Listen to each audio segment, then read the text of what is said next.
Welcome back to class.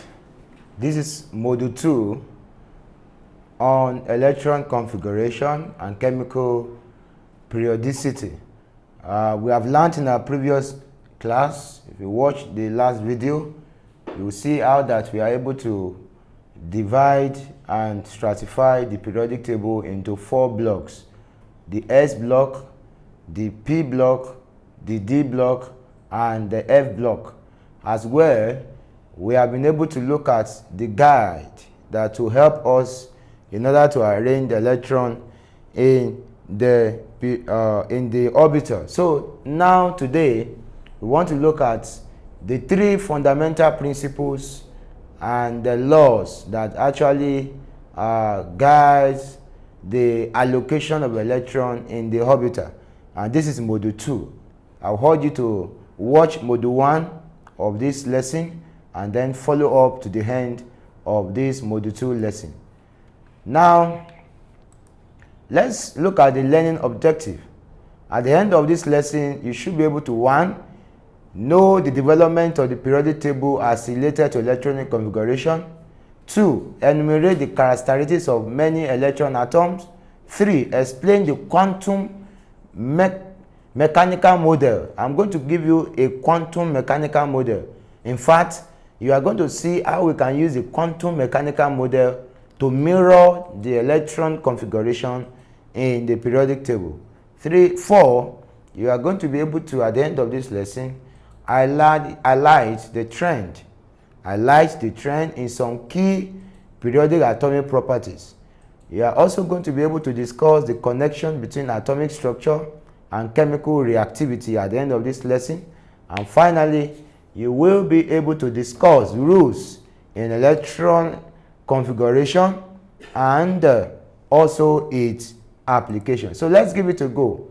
I would like to quickly give you the Mendeleev's predicted properties of germanium, which is silicon, and its actual properties. Now, Mendeleev, like I told you, is or was a Russian scientist who helped us to discover many known elements in the world.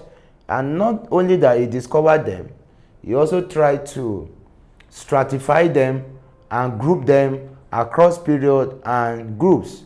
And also he gave room for subsequent development because he understood as a scientist that there would be other elements that will be synthesized in the periodic table alongside. So he gave room for their allocation. But however, looking at the electron configuration, Mendeleev also gave a prediction. And this prediction actually formed the basis of our teaching today, looking at how electron can actually be configured. Now, looking at silicon and its actual, the predicted properties of silicon and its actual properties, this is going to give us the bedrock upon which we are going to base our lesson on.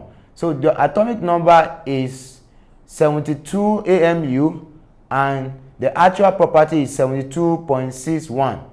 You will notice that there's a slight difference between the predicted property of silicon and the actual property of germanium. Now, looking at the appearance, both has gray matter, so it's very accurate.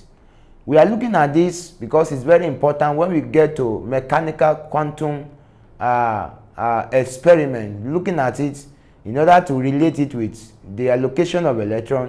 You are going to understand why we need to know their energy level, why we need to know their appearance, why we need to know their density, why we need to know their molar mass, because the molar mass, specific capacity, their oxide formula, their oxide density, and their solubility and their boiling point, all of them will form a quorum. It form the basis upon which the electron configuration will be based. So it's very important that we understand all this. So looking at the molar volume, Mendeleev predicted that silicon has 13 cm cube per mole, while the actual property of germanium, the actual molar mass of germanium is 13.65 cm cube per mole. So you see the difference. We just have 0.65 difference between them. Now, if you look at silicon and germanium, looking at their oxide formula, you have EO2 and GeO2. So it's very, very unique and specific and peculiar to them. Looking at their sulfide formula, in fact, ESU is insoluble, and even GS2 also is insoluble. So the prediction and the actual property is very accurate. So in other words, we are going to look at these predicted rules, and these predicted rules will now, after its implementation, we bring out the beauty of this configuration that we are considering in the course of this teaching. So looking at observing the effect of electron spin. Now quickly look at this diagrammatic illustration. I want to quickly point your attention to this, and I want you to learn from this. I actually ensure that you see this so that you have a better awareness and understanding of how it works. Now, you will get two magnets. If you get two magnets, if you want to construct this experiment, one must be, you turn the north pole. You know, magnet has two poles, the north and the south poles. You turn the north poles and the south pole of the two magnets. The north pole of the first one, let's call it A, and the south pole of the B magnet. You turn because, you know, similar pole actually repel, while unlike pole attract when it comes to law of magnetism. So you need to understand the law of magnetism in order to appropriate it to this lesson. So the appropriation will give the value and the beauty of how to observe the effect of the electron spin. So the direction of the external non-uniform magnetic field, you can look at the direction between the two magnets, the north and the south pole. There is a kind of a conventional non-uniform magnetic field direction, and it's coming from the external force, external body coming in. Now, before then, you must have been able to have a source of hydrogen atom, and this source of hydrogen atom will illuminate and exude the beam of hydrogen atom. We actually need the beam of hydrogen atom because by the time we put it and we allow it to penetrate to a plate, the perforated plate, when it passes through the magnet, the distance between the north pole and the south pole magnet, when it passes through the hole in between, then we are going to have a connection plate. This connection plate will give us the exact figure and the exact charge, because we are after charge now. We want to look at the effect of electron spin. When you spin electron, we are spilling the beam of the electron of hydrogen atom.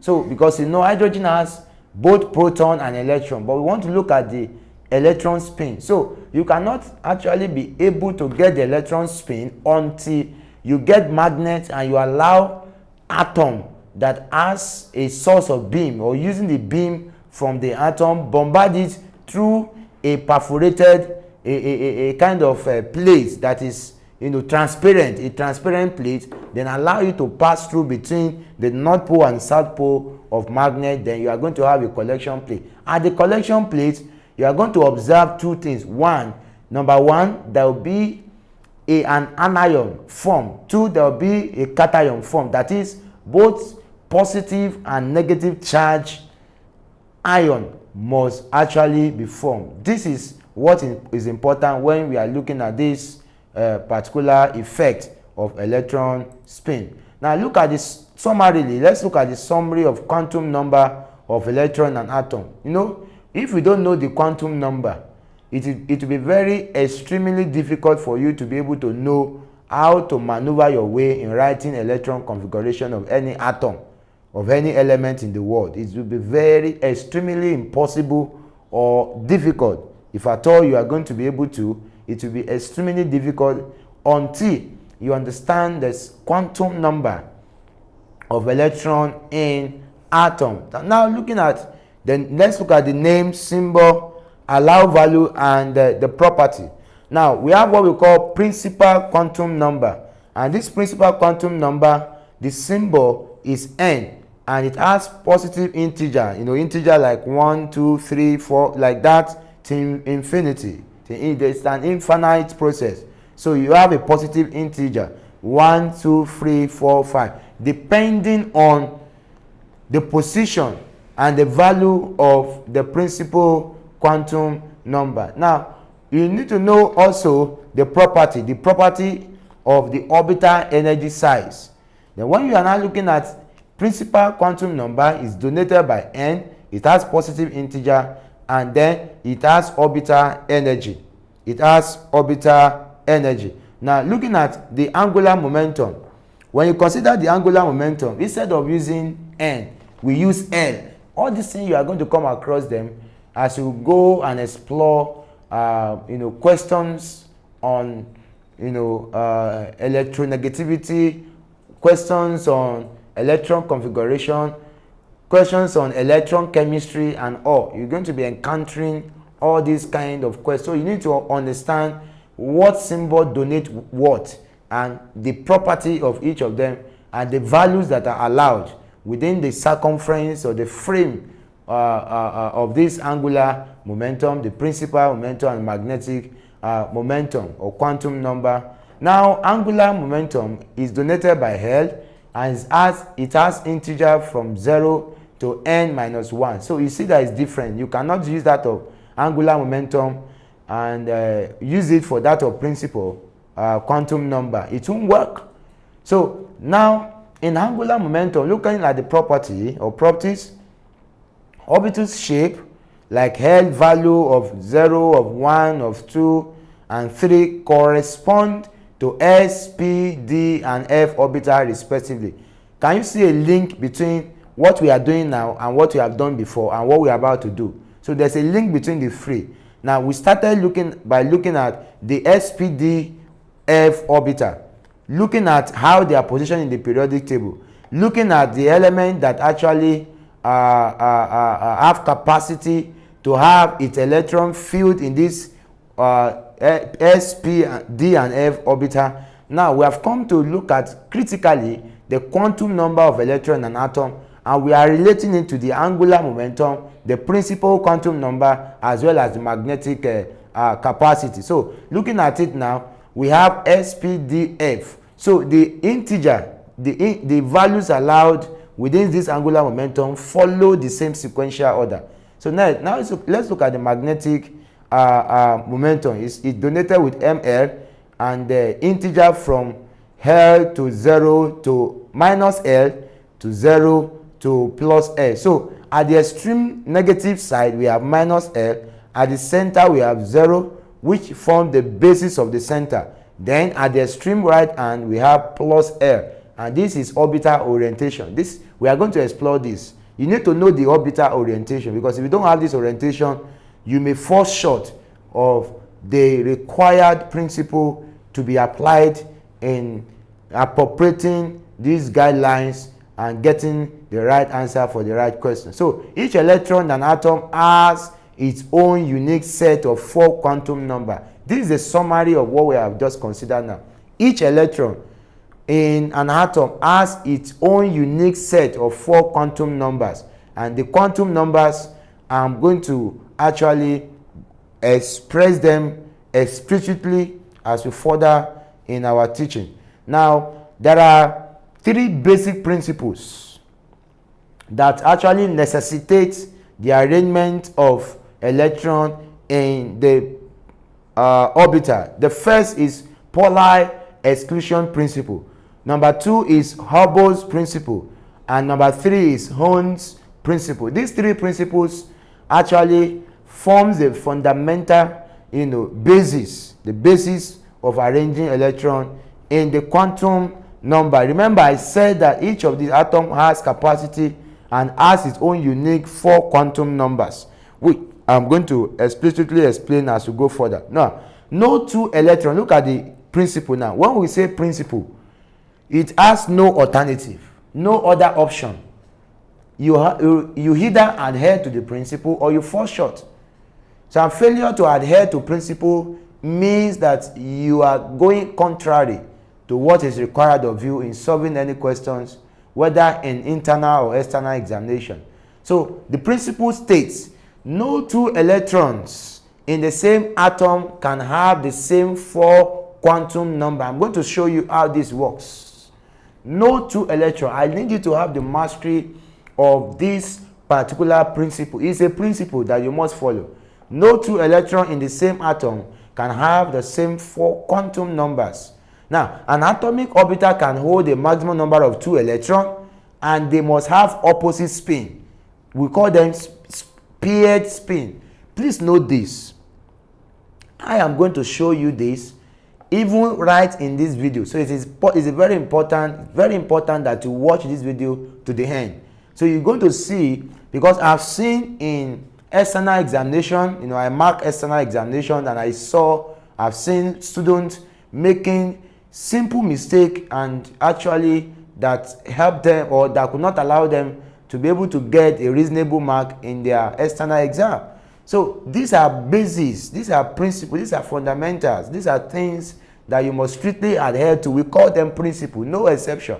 So I need to itemize, I need to highlight, I need to emphasize, I need to emphasize that you must follow this principle if at all you are actually working towards excellence, especially in chemistry. So an atomic orbital can hold a maximum number of 2 electrons, and that they cannot just only hold 2, they must also have opposite spin. That is, if one is going up, the other one must come down.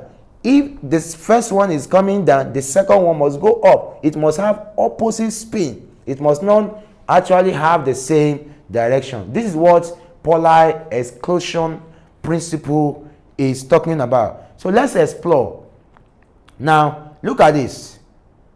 Look at this. Take a look at this. Spectral evidence of energy level splitting in many electron system. That's what we call electron system. Please note this. You might not see this in most videos online and in most textbooks. You might not see this, but I need to show you this so that you understand what and how things works and how electron system work. We have what we call electron system. You must be able to know the certain energy upon which or under which each of these degenerate orbital or orbitals are operating. Because without you having the mastery, you cannot do further analysis. Now we have what we call hydrogen spectrum. If you look at the hydrogen spectrum, we have this figure or this table disintegrate into nanometer. You have 400, 450, 500, 550, 600, 650, 700, and 750 nanometer nm. And if you look at it, each of these elements in the periodic table, they have their unique spectral energy level. Because if you don't know their unique spectral energy level at a certain point, because when you do chemistry into higher institution, at higher institution level, you are going to go further, because all these are still bases. By the time we begin to explore topics like quantum chemistry, especially for those of you going to study chemistry related topics or course in the university, you need to understand the basis so that when you get to university, you will be able to understand when they begin to build up the knowledge and the idea. So many electron atoms have nucleus electron and nucleus electron. Now let me differentiate between the two. We have what we call nucleus electron and what we call electron electron interaction. In nucleus electron interaction, you will see proton and neutron interacting with the electron in the outermost shell. So proton and nucleon are actually embedded in the nucleus. Remember, proton is positively charged, electron is negatively charged, while neutron is neutral. It has a neutral charge.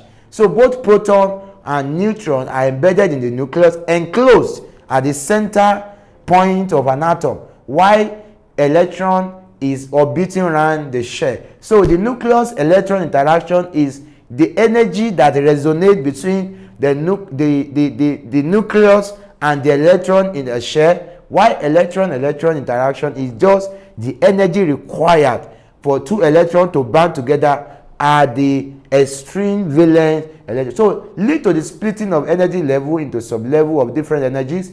The energy of an orbital depends mostly on its end value, on its size, and somewhat on its L value, the shape. So two things matters. Please listen carefully at this junction. Two things are very fundamental. Two things matters. One is the end value of the size, and two, the L value of the shape. So when you're talking about the end value, now I might not tell you the size again. I might not tell you the shape. I'm going to be using chemical terminologies. I tell you the end value of the atom of a particular element and the L value. So the end value is the size, while the L value is the shape. You need to understand it. Let's quickly explore the factor affecting atomic orbital energies.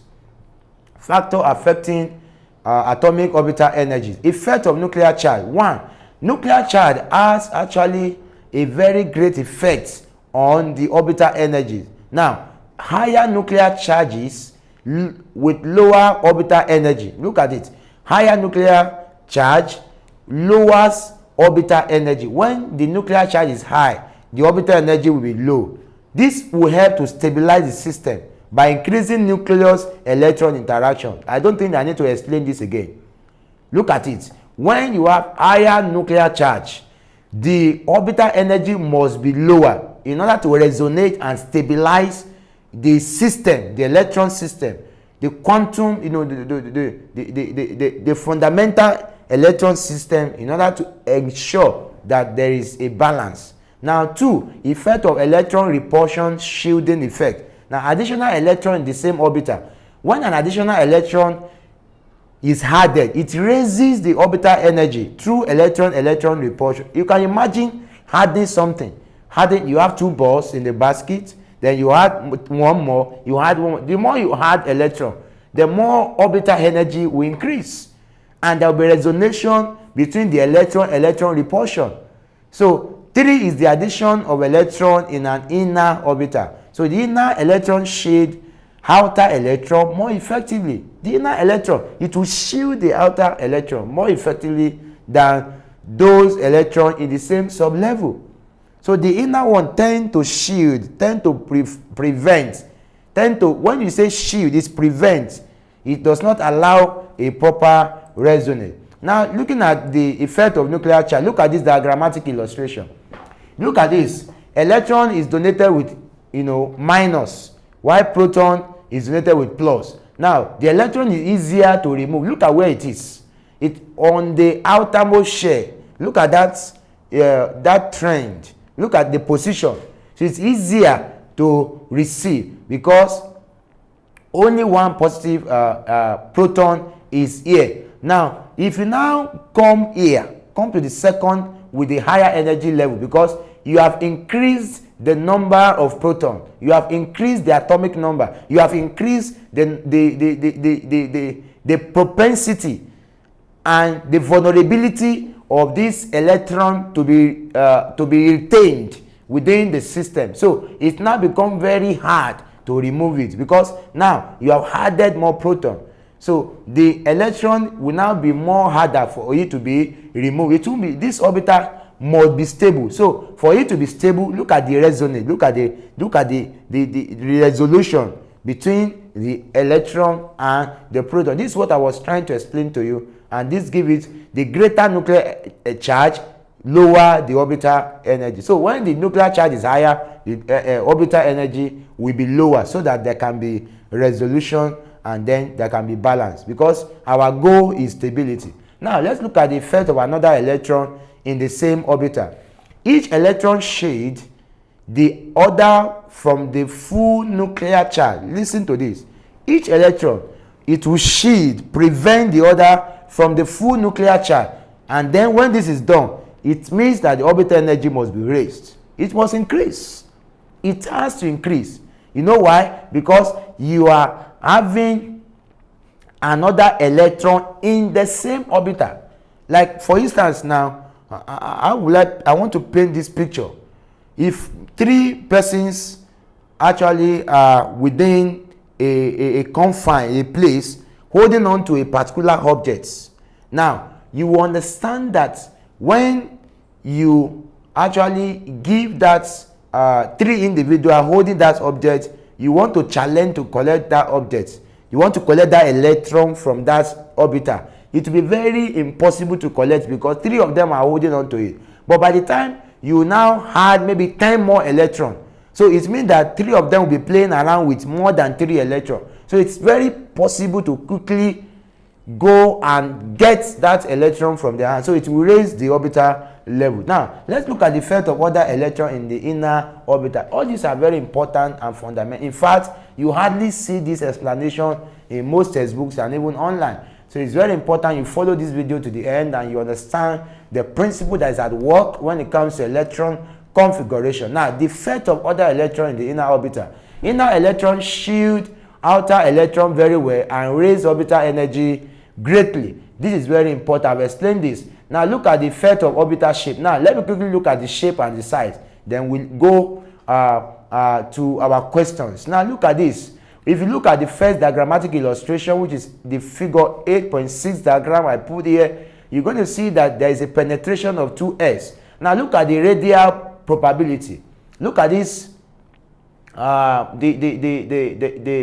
Look at this diagram. You understand that the penetration actually goes down. That of 2s, 2p, and 2s now begin to huddle. They begin to intertwine. This intertwine means they are reacting. They are working together. They are resonating. Look at the second one. Look at 2p and 3 plus. 3 plus means that there are 3 protons in that atom of that element. So it is easier. But when you increase it and then there's a penetration of 2s, it means between the first and the second electron, then there will be more grip between the two, and then it becomes practically impossible. Now look at the 2s electron further from nucleus. 2s electron further from nucleus, but penetrate nucleus. Increased attraction result in lower orbital energy. Look at the penetration we are talking about here. Look at this penetration. In the first place, look at the penetration here coming from up, looking at the radial probability. Look at it. So the 2p now, 2s electron further from nucleus than 2p electron. Now look at 2s, look at 2p. So 2s is further compared to 2p. Look at their position. But when there is penetration, it brings about attraction. Now look at this general rule for predicting relative sublevel energy. So for a given n value, I told you what n values means, which means the size, and the lower the L value, which means what? The shape. The lower the sublevel energy. Now look at this now. Order of filling energy sublevel with electron. Now look at the, pay attention here. The electron configuration, both in terms of size and shape of electron in the sublevel, as we have started from S, P, D, F. So the orbital and the diagram below. Look at this. We have a square box and a circle box. Now look at the way these particular electrons are arranged in the shell, in the orbital. That is what polar exclusion principle is talking about. We needed to go all through what we went through to give you a better understanding of how things work. Now things works. Now here we are going to affirm more practically how its application is applicable to what we are doing right here. Now the orbital diagram, box or circle, look at it. Here it shows the electronic configuration and the way electron must be placed in the orbital. Now look at this energy. You see 1s. Do you see it? Now please pay attention here. If you don't know this, you don't know anything in electron configuration. As a matter of fact, you must have been checking videos online. You must have been going through textbooks. I don't care what you have actually studied or what you've gone through. If you don't know this, you don't know anything in electron configuration. Now the first thing is the first energy level, which is S. Now I've been talking about energy level. You seems not to, probably you don't have understanding. Now you have to get it right here. The first energy level is 1x, second is 2s, 2p, followed by 3s, followed by 3p, 4s, 3d, 4p, 5s, 4d, and 5p. Before you now go to 6s, you go to 4f, you go to 5d, 6p, 7s, 5f, and 6d finally. So this is the sequential order. Now looking at this, a vertical orbital diagram for lithium on a ground state. Now let me quickly say this.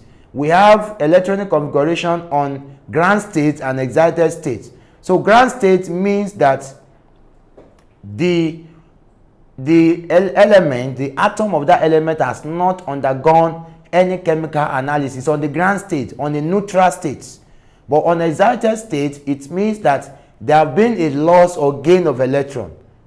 That's the atom of such element has either lost or gained electron, then it means it's now on excited state, not longer on ground state. Please, you need to understand this. I've seen questions coming up on this particular topic. So you see 2p, you see 2s, you see 1s. So what you need to do is to start from 1s. Look at the sequence, how the energy level, how it's arranged. The energy level is from 1s going to 2p. So you need to start from the first, which is 1s. When you're done with 1s, go to 2s, then go to 2p. Now for 1s, I told you, remember, according to polar exclusion principle, we state that all electrons in the orbital must be arranged in opposite spin.